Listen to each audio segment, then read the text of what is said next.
Je pense que cette vidéo sera vraiment l'une des vidéos les plus importantes sur cette chaîne. Parce que je vais aborder un sujet très important qui explique vraiment pourquoi nous sommes en retard en tant que peuple, en tant que continent.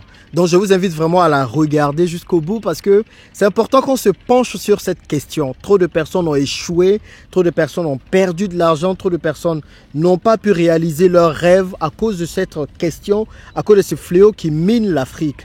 On a longtemps pensé que le problème de l'Afrique, c'était forcément les Blancs ou les Européens qui aujourd'hui viennent piller les ressources premières, les ressources naturelles, ou encore des Chinois qui viennent aussi pour gagner de l'argent, ou les Libanais. Je pense que nous sommes dans un monde globalisé, vous serez d'accord avec moi. Donc la nature ayant horreur du vide, toutes ces puissances viennent pour pouvoir vraiment combler le vide qu'il y a, combler les domaines dans lesquels nous, Africains, on ne veut pas investir, combler les secteurs sur lesquels on ne veut pas se lancer. Donc pour moi, le problème n'est pas là-bas. Le problème, ce n'est pas vraiment ces puissances-là. Le problème se trouve en nous-mêmes. C'est à nous de voir qu'est-ce qui ne marche pas chez nous et pourquoi le continent est aujourd'hui à la traîne. On prend l'Afrique, mais sur plusieurs niveaux, on est les derniers. On ne peut pas se différencier sur la scène internationale. Vous savez bien que moi je suis venu ici, ça fait à peu près 10 jours maintenant. Je suis revenu définitivement en Afrique, je suis revenu vivre en Côte d'Ivoire. Je me trouve actuellement à Abidjan. Et dans mon processus de retour, je me suis dit je me donnais 2 semaines pour observer. Donc là, je suis en train d'observer, je regarde un peu comment les gens fonctionnent, je prends du recul pour voir vraiment quelles sont les coutumes, quels sont les us, même si je connais déjà la Côte d'Ivoire. Mais je me suis dit, je vais voir vraiment me mettre à niveau parce que quand vous venez ici, que vous faites 2 mois, vous avez tellement de choses à faire que vous rentrez tout de suite dans les courses et vous ne savez pas trop comment les gens pensent vraiment, même si vous pensez le savoir un peu. Donc, je suis en mode d'exploration, je suis en mode d'observation, Et il y a quelque chose, mais qui est ancré dans cette nation et dans quasiment, je pense, toutes les nations africaines, que franchement, c'est effarant. Vous vous attrapez la tête et puis vous dites, ok, comment arriver à réussir malgré ça? Et c'est beaucoup de choses que certaines personnes de la diaspora ont déjà connues, beaucoup de trucs. Et le fléau qui mine l'Afrique aujourd'hui, c'est la crise de la confiance. Vraiment, c'est dur. C'est dur de trouver quelqu'un de confiance ici au pays pour faire du business, dans la famille, pour faire des choses en fait. C'est compliqué. Donc pour toute personne qui veut venir vivre ici et pour toute personne qui veut venir s'installer ici, c'est une composante qu'il ne faut pas négliger. C'est important. C'est pour ça que je dis c'est très important parce que parfois on vient plein de rêves avec beaucoup de projets, mais ces projets échouent. Parce que quand vous venez en tant que diaspora, mais vous avez l'impression qu'on vous voit comme l'argent.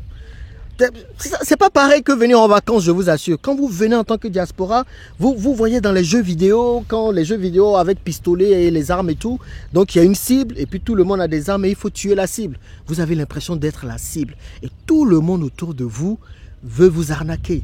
Tout le monde veut vous prendre de l'argent. Tout le monde veut franchement gagner quelque chose avec vous. Et c'est désolant. Franchement, moi, c'est des choses qui me font mal au cœur. Mais vraiment, ce sont des choses qui m'énervent et qui malheureusement font partie de nos sociétés, mais qu'il faut vraiment prendre en compte.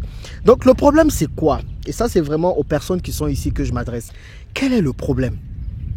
Quel est le problème? Pourquoi chercher tout le temps à vouloir arnaquer? Je ne comprends pas.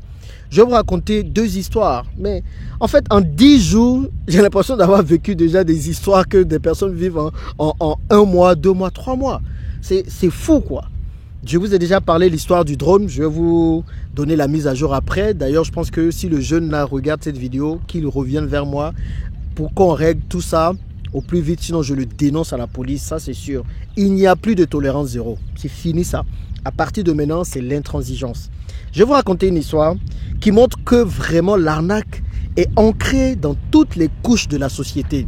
Depuis les enfants, en passant par les adolescents, jusqu'aux personnes qui sont à la tête de nos États, là, l'arnaque est ancrée partout. Et c'est bien dommage. Quelque chose qui est arrivé dans ma famille, je ne vais pas dire de nom aujourd'hui, mais on va l'appeler cette personne-là Bénédicte. Bon, je pense que c'est, voilà, Bénédicte, c'est peut-être un trop beau nom pour elle. Allez, on va l'appeler, je sais pas, voilà, on l'appelle elle, comme ça. Et elle, m'a appelé récemment pour me dire que sa maman est souffrante, que sa maman est malade et donc elle avait besoin d'aide pour envoyer sa maman à l'hôpital. Je comprends le fait que sa maman soit malade, donc je dis ok, il n'y a pas de souci. Moi, je réponds quand il y a des cas de maladie. Donc, prends ta mère et emmène-la à l'hôpital. Je lui ai fait un Orange Money. Orange Money, c'est tout simplement un moyen de paiement mobile ici à Abidjan, en Côte d'Ivoire. Donc, je lui ai envoyé un peu d'argent pour qu'elle aille voir le médecin. Elle est partie voir le médecin avec sa mère. Elle me revient et elle me dit que ah, voilà ce que le médecin a laissé comme ordonnance, qu'il y a 20 000 francs à payer. La fille, elle a 15 ans, 15 ans, qu'il y a 20 000 francs à payer. Je lui dis ok, c'est 20 000 francs à payer, il n'y a pas de souci, je t'envoie l'argent. Et à un moment, j'ai tiqueté.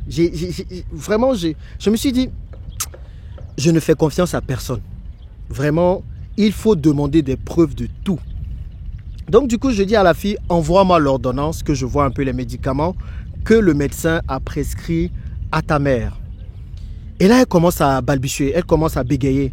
Ah, toi-même, tu sais, tonton, les médecins là, ils écrivent tellement mal qu'on ne voit pas bien ce qu'ils écrivent. J'ai dit, mais comment tu as fait du coup pour voir que le médecin demandait 20 000 francs? Elle a dit, ah non, mais ça j'ai vu, c'était la dernière note. J'ai dit, envoie-moi l'ordonnance et quand je vais recevoir l'ordonnance, je vais t'envoyer l'argent. Et du coup, 1 heure, 2 heures, 3 heures passent, elle ne m'envoie pas l'ordonnance. Ça s'est passé récemment, c'est ça qui est fou. Elle ne m'envoie pas l'ordonnance et au bout de la 4e heure, elle m'envoie l'ordonnance. Et je prends l'ordonnance, il y a quelque chose de bizarre sur l'ordonnance. Je vais vous mettre une image de l'ordonnance pendant le montage pour que vous puissiez voir. Elle me montre l'ordonnance. Donc l'ordonnance, selon elle, faisait 20 000. Et quand je prends l'ordonnance, le premier médicament, je regarde un peu, il y a un truc qui ne va pas. Il y a un 8 devant là. Vous avez l'impression que c'est un 2 qui a été transformé en 8. Je regarde, donc du coup, j'ai le réflexe de partir à la pharmacie pour demander le prix des médicaments qui étaient sur l'ordonnance. Et vous, vous n'allez pas croire. Elle a falsifié l'ordonnance. C'est-à-dire qu'elle a changé les tarifs des médicaments. Donc, elle est passée d'un médicament de 2 000 à 8 000. Vous-même, regardez un peu, vous sentez qu'il y a 2 écritures là. Et l'ordonnance qui faisait normalement 8 000 francs, finalement est passée à 18 000. Et elle a mis un petit 1 devant, juste pour que ça corrobore avec les 20 000 qu'elle m'a donné. En fait, j'ai envie de dire, sa mère est malade. Vous voyez, sa mère est malade. Et ce qu'on veut faire, on veut aider sa mère. Voilà, on veut envoyer de l'argent pour que sa mère puisse guérir. Et même dans la maladie, elle trouve le moyen de vouloir arnaquer. En fait, je comprends pas cette mentalité. C'est quoi le problème? Parfois, et je m'assois, je lui dis, mais en fait, si tu as besoin d'argent, dis-moi, tonton, j'ai besoin d'argent, ou bien dis quelque chose en fait. Tu ne vas pas aller falsifier une ordonnance parce que tu te dis que voilà, ce serait un moyen pour toi de gagner de l'argent. Vous comprenez? Et c'est une mentalité qui est partout. C'est une mentalité qui est partout. Je regardais un peu les commentaires sur le drone, sur l'histoire du drone, et quelqu'un dit, bah, il a pris ton drone, il faut aller acheter un autre drone. Vous voyez, on a tellement laissé passer ces choses que ça devient une seconde nature. Et c'est à nous d'être intransigeants. Vraiment là, moi je ne fais pas cette vidéo parce que voilà, c'est des vidéos par-ci par-là, parler d'arnaque, on rigole. Non, ça ne me fait pas rire. Je pense qu'à un moment donné, il faut qu'on prenne cette histoire au sérieux et qu'on apporte de vraies solutions. Malheureusement, les solutions sont de 2 ordres. La première solution, c'est soit de changer toute une mentalité, changer tout un peuple, toute une façon de penser. C'est la solution la plus difficile parce qu'il est vachement plus difficile de changer quelqu'un d'autre que de s'adapter à cette personne. Si vous vous mariez et que vous avez un partenaire qui est sale, je le dis comme ça, eh bien, il sera très difficile de changer ce partenaire que de vous adapter à lui. Donc, vous vous posez la question de savoir est-ce que vous pouvez supporter la saleté. Si vous pouvez supporter la saleté, allez-y, épousez ce partenaire. Si vous ne pouvez pas, alors vous ne le faites pas. Donc, je pense que ça va être difficile de changer les mentalités parce que c'est ancré. C'est vraiment ancré dans les mœurs. Je me rappelle que je suis allé voir une dame récemment et la dame, elle a envoyé son fils, je ne sais pas quel âge, 5 ans, 6 ans, pour aller acheter de la boisson pour moi. Donc, il va acheter la boisson et il revient. Et le fils dit, ah, j'ai bloqué ta monnaie. Je crois qu'elle a donné 1000 francs CFA, à peu près 15 € à la personne. Oui, 15 € à la personne ou 1,50 €. Voilà, donc elle a envoyé de l'argent, elle a envoyé le petit. Le petit, il est allé faire les courses, il est revenu et la boisson coûtait 600 francs. Il a donné la boisson et il n'a pas donné la monnaie. Et sa mère lui dit, mais où est ma monnaie là? Et il dit, non, je bloque ta monnaie, maintenant c'est pour moi. Et puis elle a dit, elle a rigolé, elle a laissé passer. J'ai dit, mais quoi? Moi, quand j'étais petit, que j'ai essayé de faire ça à ma mère, première fois, elle m'a envoyé, je lui ai dit, j'ai bloqué ta monnaie. Je me rappelle bien, j'avais à peu près 6 ans. Mais la gifle qu'elle m'a donnée, elle m'a bien tapé. Et puis elle m'a dit, tu ne gardes la monnaie de personne. On t'envoie, quand tu reviens, tu donnes la monnaie. Parce que c'est comme ça que vous commencez et puis après demain vous devenez autre chose. Donc ne me dites pas que c'est forcément parce que les gens sont partis en Europe qu'ils ont changé leur façon de penser. Même en étant ici, moi j'ai quitté l'Afrique, j'avais 17 ans, donc j'ai vécu ici jusqu'à mes 17 ans. Mais je n'avais pas cet instinct d'arnaque. Je n'avais pas cet instinct de voir quelqu'un, de vouloir forcément lui soutirer de l'argent. Vous voyez. Et ma mère m'a tellement... Ça, elle ne rigolait pas avec. Et je pense que toutes nos mères aussi le font à certaines périodes. Elles font exprès de laisser l'argent sur la table. Elles laissent des petits billets ou des petites monnaies pour voir qui va prendre. Et toi, tu te dis en tant qu'enfant, non, c'est rien, elle a oublié. Elle n'a pas oublié. Elle n'a absolument pas oublié. Et toutes nos mères ont fait ça juste pour tester les gens, juste pour nous tester, pour nous inculquer le fait que, bah voilà, il ne faut pas jouer avec l'argent des autres. Maintenant, qu'est-ce qui fait que certains, ils finissent par devenir tellement pros que leurs habitudes, c'est d'arnaquer. Donc vous imaginez des enfants de 5 ans qui n'apprennent pas à donner la monnaie, des jeunes de 15 ans qui falsifient des ordonnances pour pouvoir arnaquer. Les grands aussi, vous partez partout, ben, c'est pareil. En fait, toute une société a cette mentalité, c'est dur. Donc la deuxième option que nous avons, pour nous qui venons de la diaspora, c'est de nous adapter. Et l'adaptation n'est pas facile. Hein. Moi, je savais que ça m'attendait, mais quand vous êtes sur le terrain, c'est autre chose. Je vous assure, c'est autre chose. Vous êtes habitué d'être méfiant. Comme une des personnes, une des abonnés de ma chaîne a dit, sur une précédente vidéo, elle a dit, on est obligé de se libaniser. Il faut qu'on se libanise. C'est le secret pour réussir le business. Parce que si les Libanais, en Côte d'Ivoire par exemple, arrivent à réussir malgré tous ces problèmes, c'est parce qu'ils ont pris le temps de nous observer. Et se libaniser, ça veut dire quoi? Est-ce que vous êtes déjà parti dans des commerces de Libanais? Vous êtes déjà parti dans des supermarchés qui sont tenus par des Libanais ou bien dans des endroits, dans des commerces où il y a des Libanais? Les Libanais, ils sont toujours présents. Toujours présents. Une fois, j'étais parti à un supermarché et il y avait des produits qui venaient. Une société était venue livrer des produits. Le Libanais, il vérifiait tout ce que ses employés faisaient. Vous rentrez dans un supermarché de Libanais, il y a toujours un Libanais qui vérifie un peu tout, qui vérifie que les employés font bien le travail. Et ce Libanais-là, souvent, il est à la caisse. Les Libanais sont méfiants, ils ne font confiance à personne. Ils font signer des contrats comme il se doit pour se protéger et ils vérifient tout. Malheureusement, si vous voulez réussir vos business en Afrique, vous êtes obligé de surveiller tout.